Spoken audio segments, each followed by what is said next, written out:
Bonjour à tous. Procès à Montpellier, 20 ans pour le mari assassin qui avait abattu sa femme en 2019. Explication dans cette vidéo. Tassé dans son fauteuil roulant, le visage émacié, le regard fébrile, Louis-Michel Manu fait vraiment pitié. Mais attention, l'image est trompeuse. Cet homme, âgé de 67 ans, est un comédien. Un manipulateur de première force. Sous ses airs de petit vieux lamentable, il est mauvais comme une teigne. Toute sa vie durant, il s'est comporté en odieux tyran. S'il comparait aujourd'hui devant la cour d'assises de l'Hérault, à Montpellier, c'est pour avoir abattu sa femme, Chantal, d'une balle délibérément tirée dans la tête. Le crime de cette malheureuse, avoir osé le quitter. Mais cela Louis-Michel Manu, bouffi d'orgueil, n'a jamais voulu l'admettre. Vous racontez des conneries, lance-t-il à la présidente d'une voix aiguë, saccadée, scandant chaque syllabe de son seul bras valide. On avait décidé de se suicider ensemble pour retrouver nos parents. C'est elle qui voulait ça. Un mensonge de plus, comme un crachat lancé sur sa victime. Chantal l'avait dit et répété à ses proches, elle ne souhaitait qu'une chose. Profiter enfin un peu de l'existence, loin de la brute qui lui avait pourri 40 ans de sa vie. C'était trop demandé. Leur histoire, comme beaucoup, a commencé de façon banale. Après s'être rencontrés dans l'Hérault, à la fin des années 1970.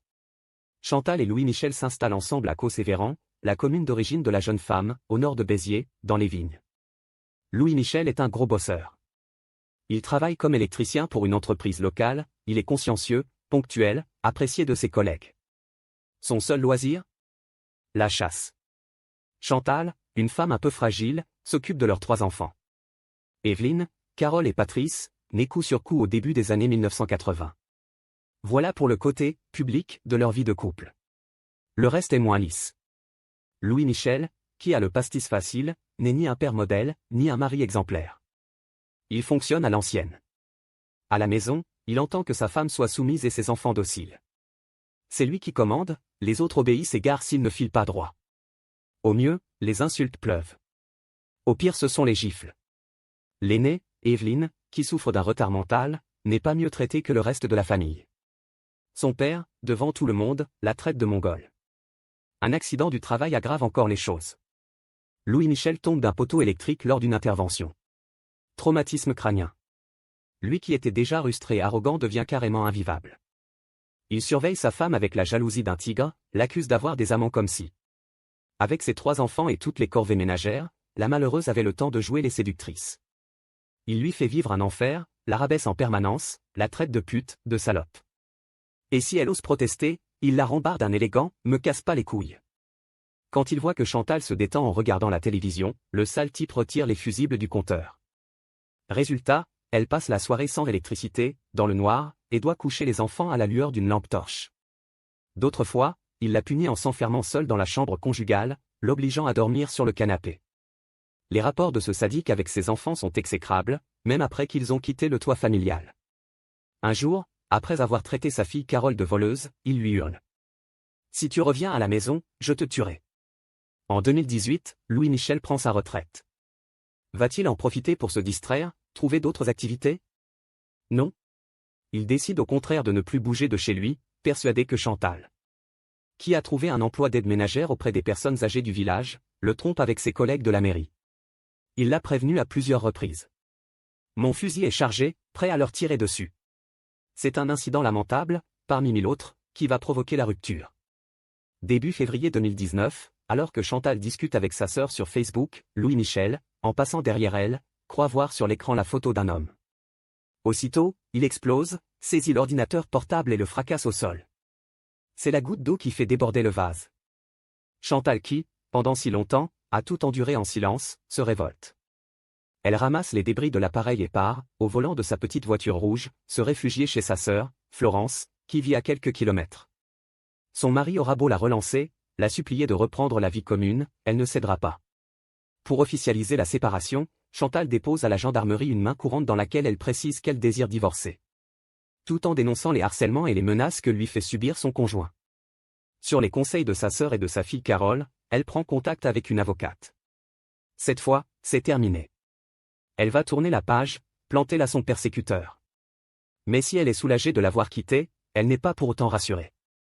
Elle se méfie des réactions de Louis-Michel, de sa violence, et ne va plus travailler qu'avec la peur au ventre. s'attendant à tout moment à voir débouler l'enragé un fusil à la main. Elle n'a pas tort? Le 14 mars, vers 16 h, un habitant de Causses-et-Véran tombe, rue des Grands Champs, sur un spectacle abominable. Un homme est étendu sur le trottoir, à côté d'une voiture rouge, le visage en sang, un revolver à la main. À l'intérieur du véhicule, dont les portières sont ouvertes, une femme est affalée sur le volant, couverte de sang elle aussi. Quand les secours arrivent, elle est morte. Son meurtrier, en revanche, respire encore faiblement. On le transporte d'urgence à l'hôpital. Les deux victimes, on l'aura compris, sont les époux Manu, Chantal et Louis-Michel. Quant au mobile, il est écrit noir sur blanc sur une feuille de papier que l'homme a abandonné sur le siège passager de la voiture. Le message est confus, mais on en saisit le sens, un mort sur la conscience, c'est ça que tu veux? Si c'est le divorce, tu as un mort sur la conscience. L'enquête est rapide. La main courante déposée par Chantal et le témoignage de sa sœur confirment le tragique scénario. Louis-Michel a tué sa femme parce qu'elle voulait le quitter, puis il a retourné son arme contre lui. La préméditation ne fait aucun doute. Avant de partir pour son équipée sanglante, l'assassin a envoyé à son fils un chèque accompagné d'un petit mot. Ça t'aidera à payer ta maison. Ta mère veut le divorce pour rejoindre son amant et je ne suis pas d'accord. Par miracle, mais est-ce bien le mot qui convient? Louis-Michel a survécu à la balle qu'il s'est logée dans la tête. Mais dans quel état? Quand les enquêteurs peuvent enfin l'interroger, 18 mois plus tard, il est paralysé, au fond d'un fauteuil roulant, avec un seul bras valide. Il prétend d'abord ne se souvenir de rien puis fournit aux gendarmes une version des faits si pitoyable que le silence aurait été préférable. Au début, elle m'a dit qu'elle voulait se suicider pour aller retrouver son père, raconte l'accusé. Elle m'a tendu le pistolet et m'a dit « J'ai les mains trop courtes, prends-le ». Je l'ai pris. Elle s'est accrochée à mon cou, elle m'a embrassé longuement et m'a dit « Je suis prête, tu peux y aller ». Alors j'ai appuyé sur la gâchette. Ensuite, je me suis tiré une balle dans la tête pour la suivre. Un suicide à deux? Le scénario ne tient pas debout, c'est du mauvais cinéma, du Roméo et Juliette de bazar. Surtout quand on sait que l'agression s'est produite alors que Chantal venait juste de garer sa voiture rue des Grands Champs.